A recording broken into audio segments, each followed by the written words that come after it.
Assalamualaikum warahmatullahi wabarakatuh. Di video kali ini saya akan mendemokan bagaimana cara mendaftar dan setting akun di Tokotal. Nah, di video sebelumnya saya sudah menjelaskan fitur apa saja yang ada di Tokotal. Nah, sedikit mengulas video sebelumnya, di Tokotal ini kita bisa melakukan COD. Fitur ini sangat membantu bagi kita yang berjualan di Facebook, WhatsApp, Instagram, dan lainnya. Jadi kita tidak perlu membuat dua akun di Shopee untuk menggunakan COD. Akun jual dan akun beli itu sangat merepotkan menurut saya. Nah, dengan adanya Tokotal ini, kita semakin mudah dalam mengelola COD. Dan yang paling saya suka dari Tokotal ini adalah proses pencairan dana COD itu hanya memakan waktu 1 kali 24 jam setelah produk diterima oleh pembeli. Nah, ini sangat cepat sekali ya teman-teman, dibandingkan dengan platform COD lainnya yang biasanya memakan waktu 1-2 minggu. Ketika proses pencairan dana COD-nya cepat, tentu ini akan berdampak baik pada proses perputaran modal kita. Oke, kita langsung saja ya bagaimana cara mendaftar dan setting akun di Tokotal. Silahkan teman-teman buka di browser teman-teman masing-masing ya. Kemudian teman-teman masuk ke Google dan ketikkan di sini tokotal.com ya. Kita tunggu. Nah, akan muncul biasanya di paling atas ini ya teman-teman. Klik di sini. Kemudian teman-teman cek di bagian kanan atas, di sini ada daftar gratis dan login. Jika teman-teman sudah mempunyai akun, bisa klik login. Dan jika belum, bisa daftar gratis di sini ya.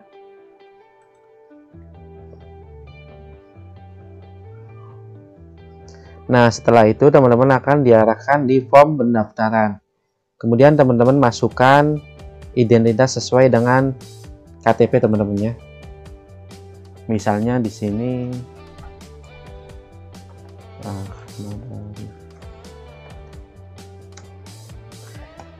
masukkan email aktif teman-teman.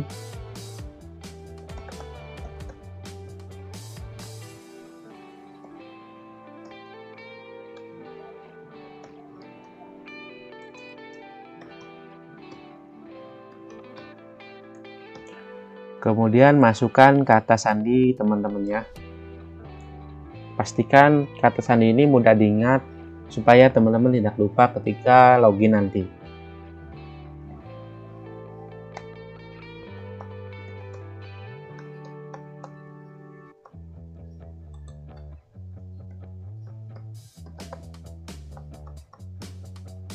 Ketika sudah mengkonfirmasi kata sandi, teman-teman silakan klik di sini ya, saya setujui, ini centang ya. Kemudian jika ingin membaca syarat dan ketentuan bisa klik ini atau bisa langsung klik selanjutnya. Nah, kemudian akan diarahkan di halaman ini ya. Kemudian teman-teman masukkan nama toko di Tokotal ya, bebas, misalnya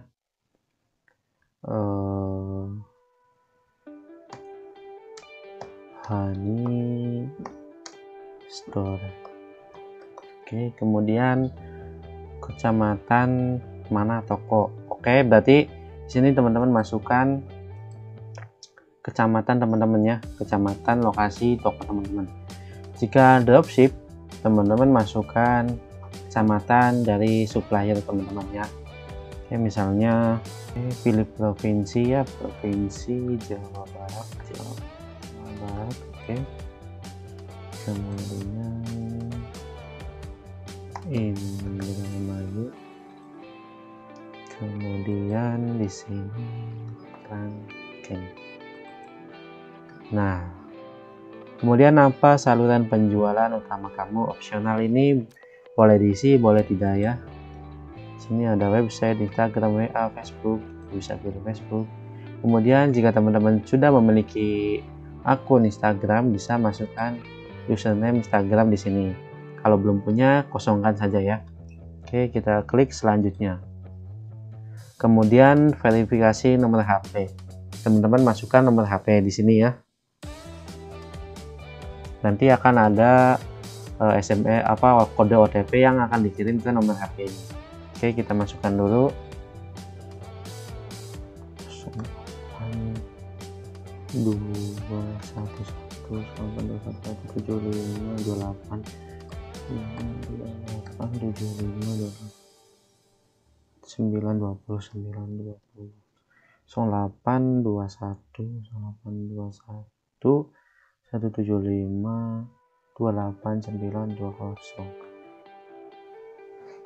Kemudian kirim kode verifikasi. Nah, kode OTP ini akan masuk ke HP teman-temannya.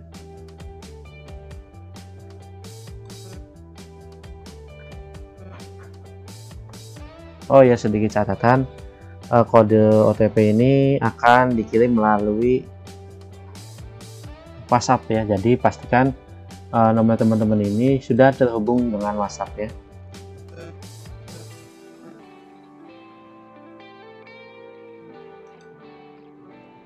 Klik konfirmasi.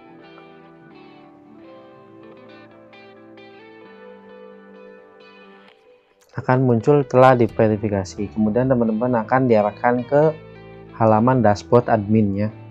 Nanti di sini teman-teman bisa membuat orderan, memproses orderan, kemudian mencetak label pengiriman, menentukan jenis ekspedisi, kemudian mengupload produk juga bisa ya.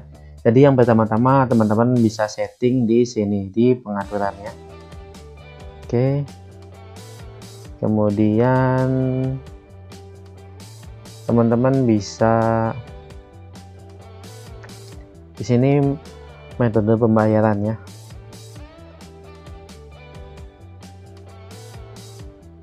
Nah, teman-teman juga diharuskan untuk verifikasi identitas berupa KTP. Nah, teman-teman silakan bisa upload KTP di sini, atau jika belum silakan klik tutup aja dulu ya. Nah, di sini metode pembayarannya banyak ya teman-teman ya. Bisa OVO, kemudian sudah bisa di Alfamart ya. Di sini virtual akun juga bisa, kemudian COD. Nah, COD ini support oleh SiCepat, SAP, dan JNE. Kalau JNT masih belum ya. Oke, kemudian teman-teman bisa menambahkan rekening bank pribadi di sini. Nah, rekening bank ini untuk proses pencairan dana ya, proses pencairan dana COD ya, nanti akan masuk ke bank ini. Kita klik batal dulu. Nanti teman-teman bisa setting sendiri di sini ya, tinggal masukin nomor rekening dan nama pemilik rekening. Jangan lupa banknya dipilih bank apa ya. Oke, kita batal dulu. Kemudian kita kembali ke halaman pengaturan. Kemudian di sini adalah metode pengiriman. Nah, teman-teman bisa mengatur metode pengiriman yang akan teman-teman gunakan. Misalnya di sini ada banyak sekali ya. Misalkan JNE ya, JNE teman-teman aktifkan. Kemudian COD JNE teman-teman juga bisa aktifkan atau bisa nonaktifkan. Oke, sini ya. Untuk pilihan paketnya bisa reguler ataupun oke, yes, silakan teman-teman aktifkan sesuai dengan kebutuhan teman-teman. Kemudian di sini juga ada SiCepat ya, SiCepat COD. Kemudian ada Tiki, JNT teman-teman bisa aktifkan, tapi di sini tidak bisa COD. Artinya teman-teman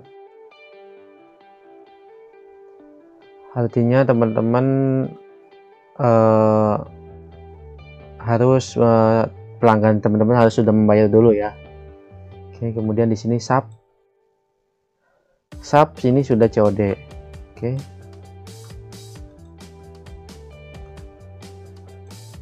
SAP dan POS Wahana yang lainnya ini masih belum bisa COD. Dan juga sudah ada Gosen ya, di sini sudah ada Gosen. Pokoknya lengkap sekali teman-teman. Grab juga ada.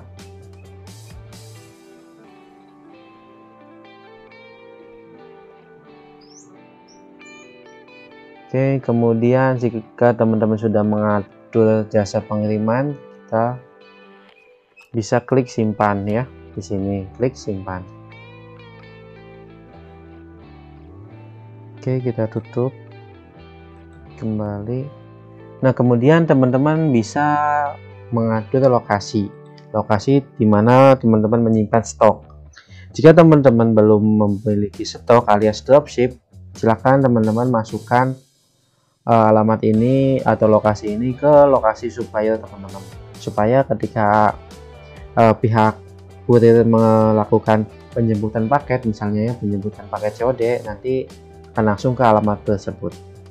Dan jika teman-teman memiliki stok di rumah, bisa tambahkan alamat di rumah teman-teman, jadi bisa langsung kurirnya bisa langsung datang ke alamat rumah teman-teman ya. Oke, untuk menambahkan lokasi bisa di sini, tambahkan lokasi. Kemudian teman-teman bisa masukkan alamat, nomor HP, kecamatan, ke alamat lengkap. Kemudian bisa sembunyikan lokasi ataupun bisa gunakan sebagai lokasi standar. Silakan teman-teman setting sesuai dengan keinginan teman-teman ya. Yang penting di sini alamatnya adalah alamat tempat penyimpanan produk. Di sini lokasinya ini bisa multi lokasi ya, artinya teman-teman bisa menambahkan lokasi di sini sampai banyak sekali. Tapi di sini bisa juga dipilih ada kategori lokasinya, misalnya lokasi pertama untuk penjemputan, kemudian lokasi kedua untuk pengembalian, juga bisa gitu ya. Teman-teman bisa mengatur sedemikian rupa. Nah, di sini. Oke, kemudian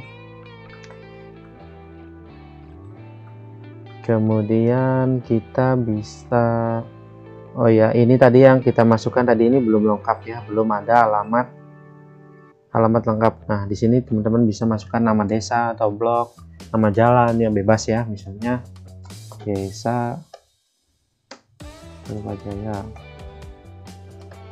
Oke, kemudian klik simpan. Nah, setelah itu, setelah mengatur lokasi, kembali ke halaman pengaturan, teman-teman bisa menambahkan staff di sini. Artinya teman-teman bisa mengelola toko dengan mempunyai karyawan atau staff ya, jadi bisa langsung login ke toko ini, Oke, kita kembali lagi. Kemudian di sini ada pengaturan admin, bahasanya bisa diganti ya, bisa bahasa Indonesia dan bahasa Inggris. Nah, di sini pemberitahuan email dan notifikasi di aplikasi untuk kamu. Untuk menunggu order bisa klik sini ya, bisa sesuaikan. Kemudian order baru juga bisa diaktifkan. Order dibatalkan oleh customer bisa diaktifkan, bisa tidak ya. Kalau saya aktifkan saja. Kemudian order bukti bayar diterima boleh diaktifkan. Pembayaran order yang dikonfirmasi EPI boleh. Kemudian stok menipis bisa tidak, bisa ya. Kemudian pertanyaan customer bisa ya, bisa tidak, supaya nanti bisa langsung fast responnya kalau ada email yang masuk. Kemudian chat dari customer juga ya, aktifkan semua aja ya. Kemudian klik simpan. Oke, udah tersimpan otomatis. Kita kembali lagi ke halaman pengaturan. Kemudian di sini ada pengaturan order ya. Nah, pembatalan order otomatis. Ubah status menjadi dibatalkan jika pembayaran tidak diterima dalam kalau saya biasanya 3 hari ya. Jadi kemudian minimal jumlah pre-order, tentukan jumlah minimal produk pre-order, nonaktifkan. Kemudian tentukan jumlah maksimal produk pre-order, nonaktifkan. Jika teman-teman ada produknya dibatasi untuk dijual ya, bisa di sini. Jadi misalnya untuk promo hanya boleh membeli 2 pieces ya, misalnya. Kemudian di sini tentukan jumlah order maksimal per produk, bisa nonaktifkan. Kemudian tetapkan batas jumlah pesanan COD maksimal per customer. Kita bisa aktifkan misalnya batas COD-nya tergantung teman-temannya, misalnya 1 juta ataupun 2 juta ya. Yang intinya melebihi tidak masuk akal gitu ya. Kalau bukan reseller berarti kan tidak masuk akal ya. Kita bisa masukkan 1 juta rupiah. Takutnya ini ada fake order yang masuk ya, ini akan merugikan toko kita. Oke, 1 juta ya, 1 juta. Oke. Kemudian di sini status order selesai. Batas waktu saya biasanya 1 minggu ya. Di sini 6 hari ya. Kemudian di sini aktifkan dropshipper. Bisa diaktifkan, bisa tidak. Jika teman-teman memiliki produk sendiri bisa diaktifkan ya. Oke. Kemudian sudah ya, ini sudah, silakan teman-teman bisa sesuaikan. Kemudian kita kembali lagi ke halaman pengaturan, kemudian di sini produk. Nah, di sini pengaturan produk. Setelah customer melakukan pembayaran, produk akan dikirim dalam. Nah, teman-teman bisa centang 24 jam, 48 jam, 3 hari, sesuai dengan kemampuan teman-teman. Jadi ketika ada orderan yang masuk ya, nah teman-teman itu sanggup mengirim dalam 24 jam ataupun 2 hari, tergantung ya. Kalau saya biasanya 2 hari ataupun 3 hari ya. Ya 2 hari atau 2 hari 3 hari. Kita bisa pilih. Kalau teman-teman ingin meningkatkan kepercayaan pembeli, teman-teman bisa pilih 24 jam ya. Dengan catatan teman-teman harus berwaktu mengirimkan ke pihak ekspedisinya. Kemudian di sini sembunyikan produk yang habis terjual, jangan ya. Kemudian ambilkan produk kepada customer ya. Aktifkan download. Di sini bisa nonaktifkan ya. Aktifkan ya, aktifkan. Kamu dapat mencegah customer mendownload produk yang kamu aktifkan download. Oh, berarti nonaktifkan. Stok menipis, kirim notifikasi ketika stok produk menipis, boleh diaktifkan. Kemudian visibilitas stok, dilihatkan stok jadi stoknya bisa diperlihatkan ya, misalnya ke reseller ataupun ke semua, ataupun tidak seorang punya. Kemudian kita langsung ke halaman pengaturan lagi, notifikasi pengelolaan. Kemudian yang paling penting di sini adalah notifikasi customer ya. Nah, untuk petunjuk pembayaran ini tidak bisa ya. Pembayaran dikonfirmasi, iya, aktifkan semua. Kemudian pengingat pembayaran 1 jam sebelum. Nah, di sini teman-teman perlu perhatikan, di sini adalah SMS pengingat pembayaran. Jadi ketika ketika pembeli teman-teman memasukkan nomor HP ya, otomatis di sini akan ada SMS pengingat pembayaran 1 jam sebelum, 3 jam sebelum. Ini bisa diatur. Dengan catatan di sini akan mengurangi 3 poin per SMS. Nah, ini ada poinnya. Di sini ada poin pokoknya di sini ya. Jadi kita harus top up poin. Kalau tidak menggunakan SMS, kita tidak perlu top up poinnya. Ini kita, kalau teman-teman ingin profesional, bisa aktifkannya misalnya 24 jam sebelum di sini ya. Oke. Ataupun ditambah 48 jam sebelum juga masih oke menurut saya. Pengingat checkout sebelum selesai, checkout belum selesai, boleh juga ini ya 6 jam. Oke, kita kembali. Nah, oke teman-teman, segitu aja dulu bagaimana setting akun di Tokotalk ya. Jika teman-teman ingin bertanya tentang dropship ataupun bagaimana mendesain toko di Tokotalk ya, bisa join di grup Telegram. Link join ada di deskripsi video. Jika link tersebut tidak bisa diklik, silakan teman-teman komentar di video ini, nanti saya akan kirimkan link yang baru ya. Oke, semoga bermanfaat dan salam sukses.